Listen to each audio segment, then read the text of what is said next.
पनि आउँदैछ।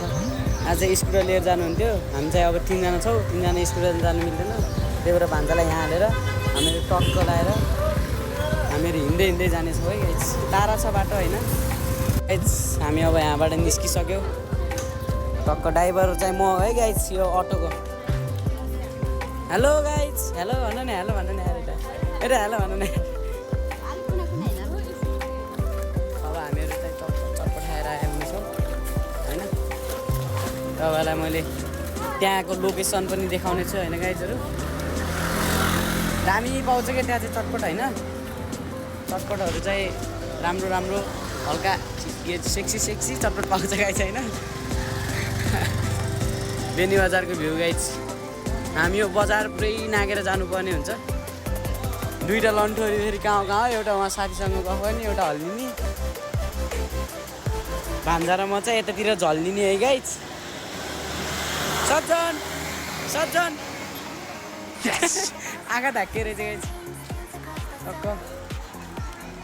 अब चाहिँ हामीहरू तपाईँलाई म चटपट खाने ठाउँको सिधै लोकेसनमा देखाउने छु गाइज।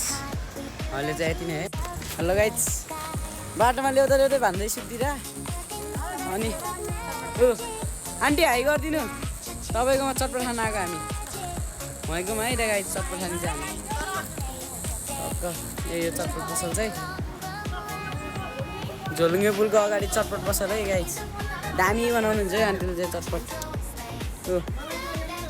टक्क हामी चटपट खाने ठाउँमा आइपुग्यौँ। आन्टी चाहिँ उहाँ नै हो चटपट बनाउने आन्टी। हामीले साइकल लिएर आएको थियौँ, आन्टी साइकलमा भुलिदिएर। अब चाहिँ कप्पो चटपट खानुपर्छ, डाइनी हातले घुमाइ गाइज होइन। ल्याममा गाइज चटपट पनि आयो। अब पेट पूजा गरेर ट्याक्क फर्किनु पर्छ। दामी बनाउनु छ हामी चटपट चाहिँ।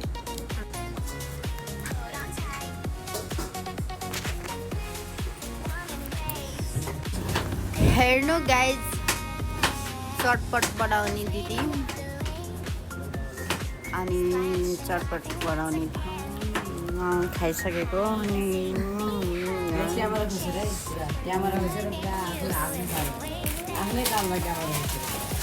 एउटा दन्डा लगाइस्। अब हामीलाई चाहिँ पेट पूजा गरेर अब निस्किन लाग्यो है। भान्जा सुत्दिएर यार अहिले ल्याउँदैन, साइकलमा ल्यायो बाटा एउटै सुत्दिएर। अब चाहिँ हातमा पऱ्यो यार जिन्दगी। बेनी बजारको चलपलै हरहरूलाई हेर्नु, हरहरूलाई। हेलो गाइज, के छ? हाम्रो चाहिँ हालत ठिक छ, हालत खराब भइन्छ मेरो चाहिँ होइन। पुरा हालत खराब भइन्छ हात दुखेर। किन समाधान नि आइ मान्छेहरू, छोरा मान्छेलाई काममा रहन्छन् होइन। त्यस्तै छ जिन्दगी। हामी चाहिँ चटपट खान आएको चाहिँ यहाँ पुल देख्नु होला नि है, बौरनी हो। सबैजना आइदिनु होला, टक्क मिठो भन्छ चटपट चाहिँ।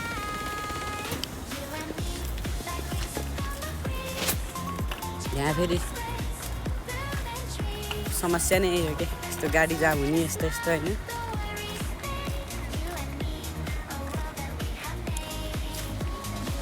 के भन्नु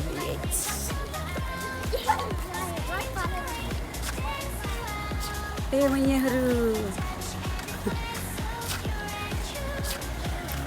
मैयाहरू, भन्नु। अहिले चाहिँ हामी तरकारी पसलमा तरकारी किन्दै है।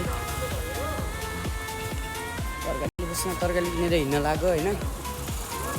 आज बेनी बजार राउन्ड हान्ने सोचमा हिँडेको त होइन, खासमा राउन्डै जस्तो भयो।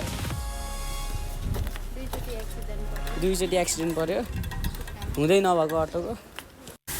गाई चोर होइन, हिँड्दा हैरान परिसक्यो गाइज। अहिले फेरि उहाँ हेर पारा बेनी बजारको डसो त पसल चारिसक्यो होइन। उनीहरूले भनेको कपडै भेट्टेन क्या, कपडै भेट्टेन खोजे जस्तो। पुरा भान्जालाई र मलाई चाहिँ यहाँ भान्जालाई साइडमा राखिदिनु। हाई भन भान्जालाई चाहिँ यहाँ साइडमा राखेर म चाहिँ यहाँ बसेको गल्लीमा होइन गाइज त्योहरू फेरि तल गयो होइन फेरि यहाँ माथि आउने होला पुगे गाइज फेरि होइन के गर्ने यार हिँड्दा हिँड्दा झ्याउला भइसक्यो उनीहरू चाहिँ घुमेको घुमेको गाइज अब सिधै घर भेट्नुपर्छ है सका चाहिँ आइपुगे यिनीहरू पनि भेटियो सामान ए सामान त ठुलै रहेछ पुरा बजारभरि घुम्यो होइन चटपट खाने लक्ष्यले हिँडेको चाहिँ मान्छे म त खट्टै कपडा किन्ने होला भनेर पसल छाडेर हिँडिन्छन् भन्ने सोचेको त यहाँ पुरा सल लिएर आइरहेको पुरा सल लिएर आइरहेको हजुर आइरहेको छिट्छ कि छिट्दैन छिटो कति टाइट गराएको त्यही झन् चाहिँ हामी फुपूकोमा आएछौँ है फुपूकोमा हाम्रो फुपूको ग्रुप गाइज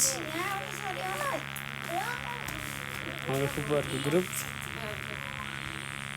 पुरा टोलाएर हेरि बसिरहेको म चाहिँ यहाँ बाहिर बसिरहेको सो त्यही हो आजको लक्ष्य पनि पुरा भयो कपडा किन्ने लक्ष्य पनि पुरा भयो अनि त्यसपछि के भन्छ कपडा किन्ने चटपट खाने लक्ष्य पुरा भयो तपाईँहरूलाई चाहिँ मैले रुम घर भेटौँ न भनेको थिएँ तर के गर्ने सानो फेरि बनाउनु मन लाग्यो त्यस्तै हो भ्लग बनाउनु लाग्यो भने फेरि सबै कुरा देखाउन मन लाग्छ होइन भ्यूहरू पनि राम्रो छ कि यहाँ फेरि होइन यस्तै घर बनाउनु सपना गाइजहरू होइन भविष्यमा एकचोटि भ्लगिङबाट पैसा कमाएर गराउनुपर्छ तपाईँहरूको साथ सपोर्ट र मायाले टक्क यत्तिको घर बनाउने पैसा भयो भने टक्क बनाइदिनुपर्छ है यस्तो ठाउँ चाहिँ होइन यस्तो ठाउँमा टक्क कुनामा चाहिँ यस्तो मिलेको घर है अन्त गाइज दिदीहरू चाहिँ फुपूकोमै बस्नुभयो अनि त्यहाँबाट अहिले फुपूलाई लिएर आउँछु भन्नुभएको छ होइन म चाहिँ टक्क भान्जाले लिएर हिँड्दै घरतिर भान्जी स्कुलबाट आएको भोका छ अरे त्यही भएर होइन अब चाहिँ सिधै रुममा भेट्नुलाई क्या सो गाइज ठ्याक्क अब चाहिँ घर आइपुग्यो होइन